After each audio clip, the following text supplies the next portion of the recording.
England के खिलाफ चौथे टेस्ट के लिए मैच से 5 दिन पहले ही खूंखार प्लेइंग 11 का हुआ ऐलान।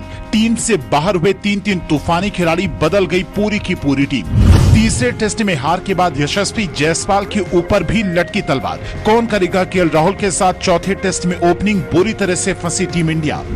3 धुरंधर खिलाड़ियों की टीम में हुई एंट्री, जबकि 3 सुपरस्टार खिलाड़ियों की हुई विदाई। लॉर्ड्स टेस्ट में हार के बाद कप्तान शुभमन गिल और कोच गौतम गंभीर ने लिया तगड़ा फैसला।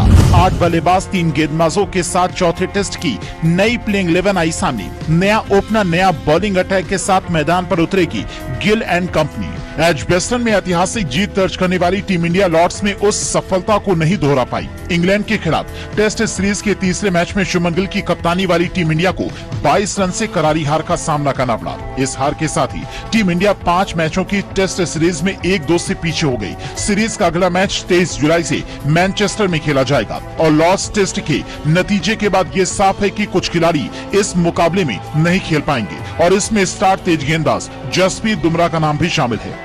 लॉर्ड्स में टेस्ट सीरीज के तीसरे मैच में टीम इंडिया ने इंग्लैंड को जोरदार टक्कर दी, लेकिन मैच के आखिरी दिन उसे हार का सामना करना पड़ा। इस मैच में टीम इंडिया के लगभग हर खिलाड़ी ने दमदार प्रदर्शन किया, मगर 3-4 खिलाड़ी ऐसे भी हैं जिन्होंने निराशाजनक प्रदर्शन किया और इसी वजह से टीम को हार का मुंह देखना पड़ा। लेकिन फिर भी कम से कम 3 खिलाड़ियों को अगले टेस्ट मैच से बाहर बैठना पड़ सकता है। इसमें एक बड़ा नाम बुमराह का भी है, जिनका वर्कलोड मैनेजमेंट को ध्यान में रखकर फैसला लिया जा सकता है। इनके अलावा 2 खिलाड़ी करुण नायर और वाशिंगटन सुंदर हो सकते हैं। सबसे पहले बात कर लेते हैं करुण नायर की, जिन्होंने 8 साल के बाद इस सीरीज के लिए टीम इंडिया में वापसी की थी। ऐसे में नजर उन पर भी थी वो इस सीरीज में कैसा प्रदर्शन करती हैं।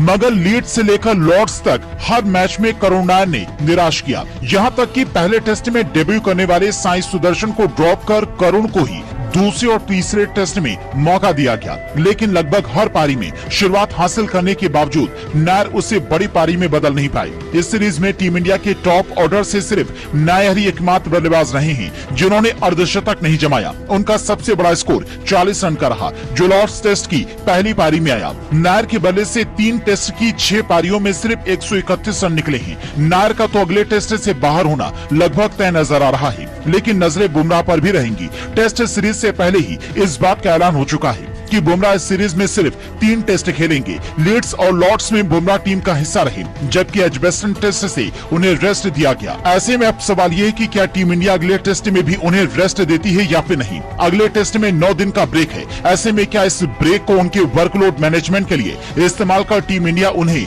मैनचेस्टर में उतारेगी या फिर नहीं, इस पर सभी की नजरें रहेंगी। अगर गौतम गंभीर और कप्तान शुभमन गिल पहले से तय फॉर्मूले पर काम करते हैं तो बुमराह को रेस्ट दिया जा सकता है। ऐसे में अर्शदीप सिंह को डेब्यू करने का मौका मिल सकता है। अर्शदीप सिंह अपनी सटीक यॉर्कर गेंदबाजी के लिए जाने जाते हैं। साथ ही वो सिराज और आकाशदीप के साथ तीसरे पेशर की भूमिका निभाएंगे। एजबेस्टन टेस्ट के बाद लॉर्ड्स में वाशिंगटन सुंदर के सिलेक्शन पर सवाल उठे थे। सवाल ये था, क्या उनकी जगह पर मुख्य स्पिनर कुलदीप यादव को नहीं चुना जाना चाहिए था। एजबेस्टन में तो सुंदर बहुत ज्यादा कुछ खास नहीं कर पाए थे, लेकिन लॉर्ड्स टेस्ट की दूसरी पारी में उन्होंने अपनी बॉलिंग से कहर बरपाया और इंग्लैंड के 4 बल्लेबाजों को अपना शिकार बनाया। मगर बैटिंग में वो दोनों ही पारियों में कुछ खास नहीं कर पाए। ऐसे में क्या टीम इंडिया उनकी जगह पर एक रेगुलर स्पिनर के रूप में कुलदीप या फिर किसी चौथे पेसर को मौका देगी या फिर नहीं, ये देखने लायक होगा।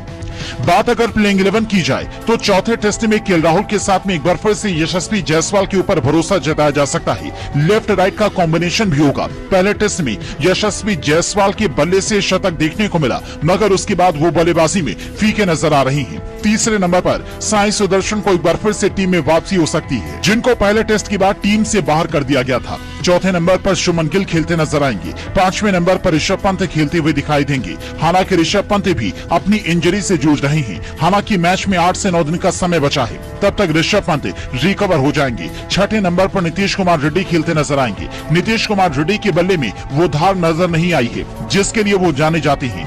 7वें नंबर पर रविंद्र जडेजा खेलते हुए नजर आएंगे, जो गेंद के साथ साथ बल्ले से भी धमाल मचा रही हैं। 8वें नंबर पर शार्दुल ठाकुर की एक बार फिर से टीम में वापसी तय मानी जा रही है, क्योंकि मैनचेस्टर की पिच तेज गेंदबाजों के लिए मददगार मानी जाती है। 9वें नंबर पर आकाशदीप खेलते हुए नजर आएंगे, जबकि 10वें नंबर पर मियां भाई मोहम्मद होंगे और 11 नंबर पर अर्शदीप सिंह अपना डेब्यू करते नजर आ सकते हैं।